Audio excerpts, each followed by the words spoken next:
Hello viewers, स्वागत है आपका ABE एजुकेशनल चैनल में। आज हम आपको पार्टनरशिप से रिलेटेड कुछ जानकारी देंगे यहाँ पर। तो देखिए, सबसे पहले हम आपको ये फॉर्मेट फॉर ट्रेडिंग अकाउंट्स के बारे में बता रहे हैं। यहाँ पर ये साइड इसकी डेबिट साइड है और ये क्रेडिट साइड है। ये फॉर्मेट आपको आपकी बुक में या आप इंटरनेट पर भी सर्च कर सकते हैं, या वहाँ पर आपको ये मिल जाएगा। ठीक है, देखिए हम आपको यहाँ पर क्या कुछ नया बताने वाले हैं। यहाँ पर आपने ये सारा करने के बाद में डिडक्ट करने के बाद में देखा कि अगर ये क्रेडिट साइड आपकी इंक्रीज़ कर रही है तो ये ग्रॉस प्रॉफिट कहलाएगा, और अगर ये आपकी डेबिट साइड इंक्रीज़ कर रही है तो ये ग्रॉस लॉस कहलाएगा। ज़्यादातर प्रॉफिट ही आता है। तो फिर नेक्स्ट में क्या करते हैं, हमारा बनता है प्रॉफिट एंड लॉस अकाउंट। ये उसका फॉर्मेट दिया हुआ है। तो ये जो ग्रॉस प्रॉफिट आता है इसको हम आगे ब्रॉट डाउन करते हैं प्रॉफिट एंड लॉस अकाउंट में। ठीक है, उसके बाद में क्या रहता है कि यहाँ पर जो ऑफिस से रिलेटेड जितने भी एक्सपेंसेस होते हैं उन्हें हम इस साइड में लिखते हैं, और जो रिसीप्ट्स होती हैं उनको हम यहाँ पर लिखते हैं। अब फिर यहाँ पर भी ये डेबिट साइड है, इसका हम टोटल करते हैं और क्रेडिट साइड का टोटल करते हैं। तो अगर क्रेडिट साइड इंक्रीज़ करती है तो यहाँ पर डिडक्ट करने के बाद में नेट प्रॉफिट आता है, और अगर ये डेबिट साइड इंक्रीज़ करती है तो नेट लॉस आता है। तो ये दोनों चीज़ें नहीं लिखी जाएंगी, कोई एक चीज़ आएगी यहाँ पर, या तो नेट लॉस आएगा या फिर नेट प्रॉफिट आएगा। ठीक है, उसके बाद में क्या होता है कि जो profit and loss appropriation account होता है वो इसी का एक हिस्सा होता है, प्रॉफिट एंड लॉस का। लेकिन क्या होता है कि ये चूँकि ये पार्टनरशिप फर्म है तो यहाँ पर जो पार्टनर्स हैं उनसे रिलेटेड जो भी चीज़ें होंगी उनको एक अलग अकाउंट में रखा जाता है, जिसका नाम होता है एप्रोप्रिएशन अकाउंट। जैसे कि सपोज़ यहाँ पर देखिए आपको सैलरीज दिख रहा है। ठीक है, तो ये एम्प्लॉयज़ की सैलरी है, और यहाँ पर ये सैलरीज ऑफ पार्टनर्स है। यानी यहाँ पर जो पार्टनर्स को अगर कोई पार्टनर होता है जो एडिशनल वर्क करता है, सपोज कर लीजिए कि ABC 3 पार्टनर्स हैं, उसमें से A और B पार्टनर जो है वो काम नहीं कर रहे हैं, एक्स्ट्रा नहीं कर रहे हैं, उन्होंने सिर्फ पैसा लगा रखा है, इन्वेस्ट कर रखा है। ठीक है, और C काम कर रहा है। तो क्या होगा कि C ने पैसा भी लगाया है और वो वर्क भी कर रहा है फर्म के लिए, तो यहाँ पर उसको कुछ एडिशनल मिलना चाहिए। लेकिन जो प्रॉफिट शेयरिंग रेशियो होता है उसके अकॉर्डिंग प्रॉफिट डिस्ट्रीब्यूट होता है। तो अब वो जो C एक्स्ट्रा वर्क कर रहा है तो उसको क्या मिलना चाहिए भाई, उसको भी कुछ फ़ायदा होगा तभी तो वो काम करेगा, वरना वो छोड़ देगा, वो भी नहीं करेगा। तो इसके लिए क्या होता है कि वहाँ पर उसको सैलरी दी जाती है या फिर कमीशन दिया जा सकता है। ठीक है, तो ये चूँकि फॉर्मेट है इसलिए यहाँ पर सब कुछ लिखा हुआ जा रहा है कि सैलरी भी लिखी जा रही है, कमीशन भी लिखा जा रहा है। ये कोई एक भी हो सकता है या कमीशन किसी और सिचुएशन में भी हो सकता है, राइट। तो अब देखिए यहाँ पर ये जो नेट प्रॉफिट होता है वो यहाँ पर ट्रांसफ़र होता है प्रॉफिट एंड लॉस अकाउंट से, ठीक है, एप्रोप्रिएशन में। और अगर किसी भी पार्टनर ने या सारे ही पार्टनर्स ने ड्राइंग्स की होती तो उन पर इंटरेस्ट लगता है, जो कि फर्म के लिए प्रॉफिट होता है एक तरह से। तो वो इंटरेस्ट ऑन ड्राइंग्स जो है वो इस तरफ रखा जाएगा। और इसी तरह से अगर कोई पार्टनर्स को, बल्कि सारे ही पार्टनर्स को इंटरेस्ट ऑन जो है कैपिटल मिलता है तो वो इधर रखा जाएगा। ठीक है, अब यहाँ पर क्या रहता है कि इंटरेस्ट ऑन कैपिटल अगर पार्टनरशिप डीड नहीं दी है, एब्सेंस है पार्टनरशिप डीड, तो ये चीज़ नहीं मिलेगी, बल्कि ये कुछ ही नहीं मिलेगा। पार्टनरशिप डीड अगर नहीं दी है in the absence of partnership deed तो ये कुछ भी नहीं मिलेगा। यहाँ पर एक तरह से देखा जाए तो ये बनेगा ही नहीं। ठीक है, और जो प्रॉफिट आ रहा है वो कैपिटल अकाउंट में या करंट अकाउंट में डिस्ट्रीब्यूट हो जाएगा। फिर अब हम आगे देखते हैं इसको। यहाँ पर देखिए ये मैंने एक ये फॉर्मेट बनाया हुआ है, इसको आप ध्यान से देखिएगा कि जैसे कि आपको पढ़ने होंगे chapters, admission of partner, retirement और डेथ ऑफ अ पार्टनर या dissolution of a partnership firm, आपको ये चैप्टर्स पढ़ने होंगे। अब यहाँ पर देखिए आपको ये चैप्टर्स को टोटल मिलाकर के बहुत सारे हो जाते हैं, लेकिन इसको हम ईजी बनाने की कोशिश कर रहे हैं यहाँ पर इस फॉर्मेट से। तो यहाँ पर क्या आपको पढ़ना है, देखिए रिवैल्यूएशन अकाउंट इसमें पढ़ना है, एडमिशन ऑफ अ पार्टनर में, इसमें कैपिटल अकाउंट, करंट अकाउंट और कैश या बैंक अकाउंट पढ़ना है। तो अब देखिए कैपिटल अकाउंट और करंट अकाउंट किस सिचुएशन में होगा कि अगर फिक्स्ड कैपिटल है तो कैपिटल अकाउंट अलग बनेगा और करंट अकाउंट अलग बनेगा।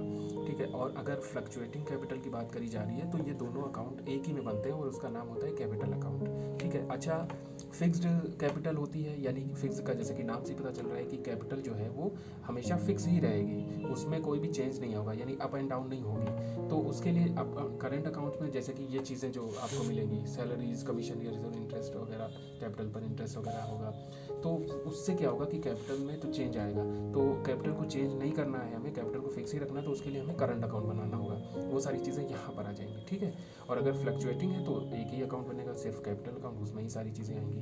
अब देखिए फिर अगला चलता है रिटायरमेंट और डेथ ऑफ अ पार्टनर।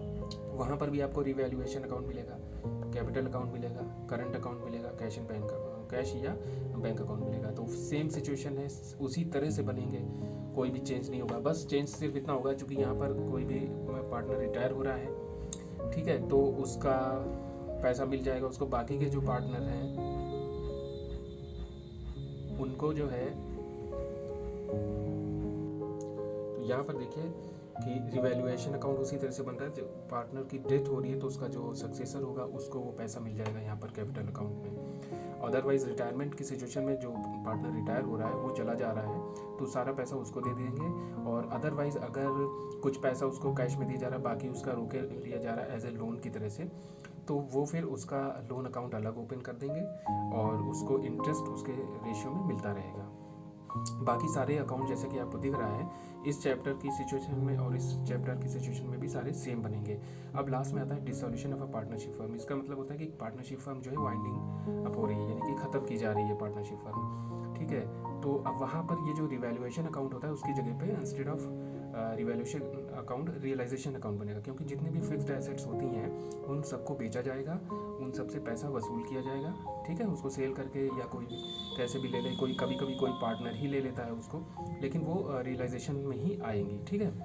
तो रियलाइज़ करके जितना भी पैसा आता है उसको क्या करते हैं, जो आउटसाइडर लाइबिलिटीज़ होती हैं उनको पे कर दिया जाता है। फिर इसमें कैपिटल अकाउंट ही बनता है, इसमें करंट अकाउंट नहीं बनता है, क्योंकि जब फर्म ही नहीं रह रही तो आगे करंट अकाउंट करके क्या करेंगे, कैपिटल अकाउंट भी इंक्रीज करके क्या करेंगे। कैपिटल अकाउंट इसलिए बनता है क्योंकि जो भी पार्टनर्स हैं उनके अंडर में कितना पैसा आ रहा है या फिर उनको कितना और देना पड़ेगा, तो वो इस वजह से इसको बनाया जाता है।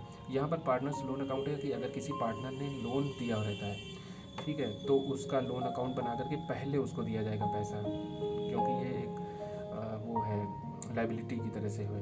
फिर यहाँ पर भी देखिए कैश और बैंक अकाउंट बनेगा। ये इसलिए बनता है क्योंकि सिचुएशन पता करी जाए कि मतलब कितना कैश रहा या नहीं रहा, ठीक है।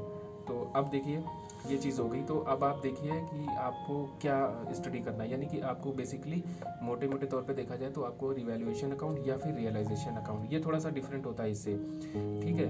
तो रिवैल्यूएशन अकाउंट इस सिचुएशन में भी, एडमिशन में भी और रिटायरमेंट डेथ की सिचुएशन में भी आपको रिवैल्यूएशन अकाउंट ही पढ़ना है, और कैपिटल अकाउंट भी उसी तरह से होगा, करंट अकाउंट भी उसी तरह से होगा, कैश अकाउंट तो तीनों की ही सिचुएशन में सेम रहेगा, ठीक है। तो देखिए कितना आसान हो जाता है कि बहुत ज़्यादा टेंशन लेने की ज़रूरत नहीं है, और ये एक ही चीज़ आपने सीख ली, यानी कैपिटल अकाउंट आपने सीख लिया, रिवैल्यूएशन अकाउंट सीख लिया, तो ये दोनों चैप्टर्स में वैसे ही लग जाएगा। अब हम आते हैं यहाँ पर, देखिए कुछ पॉइंट्स हमने लिख रखे हुए हैं, इंटरेस्ट ऑन ड्राइंग्स। तो इसके लिए हम एक अलग वीडियो में डिस्कस करेंगे। ये वीडियो बहुत ज़्यादा लंबी हो जा रही है, इसलिए हम इसको अलग से, चूँकि ये थोड़ा सा लेंथी है प्रोसेस, और इंटरेस्ट ऑन कैपिटल का भी प्रोसेस लेंथी है, तो इसको भी हम अलग एक सेपरेट वीडियो में डिस्कस करेंगे। फिर नेक्स्ट पॉइंट है कि adjustments in the closed accounts. तो ये भी बहुत ही इंटरेस्टिंग पॉइंट है, बहुत ही ईजी वे से हम इसको आपको एक्सप्लेन कर देंगे। एडजस्टमेंट क्यों होती है, क्योंकि जैसे कुछ चीज़ें हैं, यानी एंट्रीज़ हैं जो कि लिख दी गई हैं पहले से, लेकिन वो कुछ मिस्टेक हो गई उनमें, ठीक है। तो अब उनको नई तरह से जो उसको लिखना है, तो अब उसमें या तो फिर इंक्रीज़ करा जाएगा या डिक्रीज़ करा जाएगा, तो इसके लिए एक एडजस्टमेंट कर दिया जाता है, तो वो ऑटोमेटिक सब सही हो जाता है। फिर नेक्स्ट पॉइंट है कि the absence of partnership deed. तो अगर पार्टनरशिप डीड एब्सेंट होती है, जैसा कि मैंने अभी ऊपर आपको डिस्कस कर दिया, तो ये जो एप्रोप्रिएशन अकाउंट होता है ये एक तरह से नहीं बनता है। इसको बना के करेंगे क्या, क्योंकि पार्टनरशिप डीड है ही नहीं, तो जो सैलरी, कमीशन, रिजर्व, ये इंटरेस्ट ऑन कैपिटल कुछ मिलना ही नहीं है, तो डायरेक्टली जो नेट प्रॉफिट है वही आगे चल करके जो है कैपिटल अकाउंट्स में चला जाएगा या करेंट अकाउंट में। तो इसलिए ये अगर पार्टनरशिप डीड एब्सेंट है तो ये सब चीज़ें मिलती नहीं। सिर्फ अगर लोन है कोई तो उस पर 6% के हिसाब से इंटरेस्ट मिल जाता है, बस। फिर एक देखिए लास्ट पॉइंट है कि guarantee of minimum share of profit. ये जो कि बहुत बड़ा पॉइंट नहीं है, इसको हम यहीं पर आपको ऐसे ही एक्सप्लेन किए दे रहे हैं, बाकी हम क्वेश्चन जब आएंगे तो उसमें एक्सप्लेन करेंगे। गारंटी ऑफ मिनिमम शेयर का मतलब ये रहता है कि जैसे कि कोई फर्म है, उसको वो अच्छी चल रही है और उसको ग्रो करने के लिए और ज़्यादा कैपिटल की ज़रूरत है, तो क्या किया जाएगा कि और पार्टनर जो एग्जिस्टिंग पार्टनर्स हैं उनके पास कैपिटल है नहीं, वो नहीं ला सकते, तो वो क्या करेंगे, किसी ऐसे पर्सन को जो आउटसाइडर होगा उसको ढूंढेंगे जो उसमें पैसा लगाने के लिए तैयार हो जाए बिजनेस में। तो अब वो बिज़नेस में पैसा क्यों लगाएगा, क्वेश्चन अराइजेज कि बिज़नेस में पैसा क्यों लगाएगा, तो उसे प्रॉफिट चाहिए। तो कभी कभी ये रहता है कि उसको एक लालच दिया जाता है, यूँ कह लीजिए, लालच दिया जाता है कि हम आपको इतना % जो है प्रॉफिट देंगे ही देंगे, तो वो तैयार हो जाएगा कि ठीक है, हमको जब लॉस होना ही नहीं है, हमको प्रॉफिट ही प्रॉफिट मिलना है, तो वो पैसा लगाने के लिए तैयार हो जाता है। ठीक है, और इस तरह से जो भी पार्टनर इसकी जिम्मेदारी लेता है कि हम आपको 10% या 20% या 15% जैसा भी तय हो, हम आपको प्रॉफिट देंगे, तो उसी के प्रॉफिट में से पहले इसको दिया जाएगा, न्यू जो पार्टनर है उसको दिया जाएगा। ठीक है, और बाकी जो बचेगा वो उस पार्टनर को मिलेगा। सपोज कर लीजिए ए ने गारंटी ली, तो ए का जो भी प्रॉफिट डिस्ट्रीब्यूट किया जाएगा, ए रेशियो आएगा ए का, तो उसमें से पहले ये जो न्यू पार्टनर है उसको दिया जाएगा। और अगर सारे ही पार्टनर्स लिए तो सबके में जैसा भी क्वेश्चन में दिया होगा कि इक्वली है या उनके प्रॉफिट शेयरिंग रेशियो में वो प्रॉफिट को जो है डिस्ट्रीब्यूट करेंगे, और उसमें से अपने अपने जो शेयर है उसमें से डिडक्ट करके न्यू पार्टनर जो है उसको दिया जाएगा। तो आज के लिए हम इतना ही रखते हैं। अगर आपको हमारा ये वीडियो अच्छा लगा है, और हम इसी तरह से नई जानकारी आपको देने की कोशिश करेंगे, और ये बहुत ही अच्छे वीडियोस के थ्रू हम आपको ये बताने की कोशिश करेंगे, तो हमारे वीडियो को लाइक करिए और इसे सब्सक्राइब ज़रूर करिए, शेयर करिए जो आपके जो फ्रेंड्स वगैरह हैं जो इसे सीखना चाह रहे हैं पार्टनरशिप को, तो हम आगे के जो वीडियोज़ हैं उसमें और अच्छे से एक्सप्लेन करने की कोशिश करेंगे आसानी के साथ। Thank you.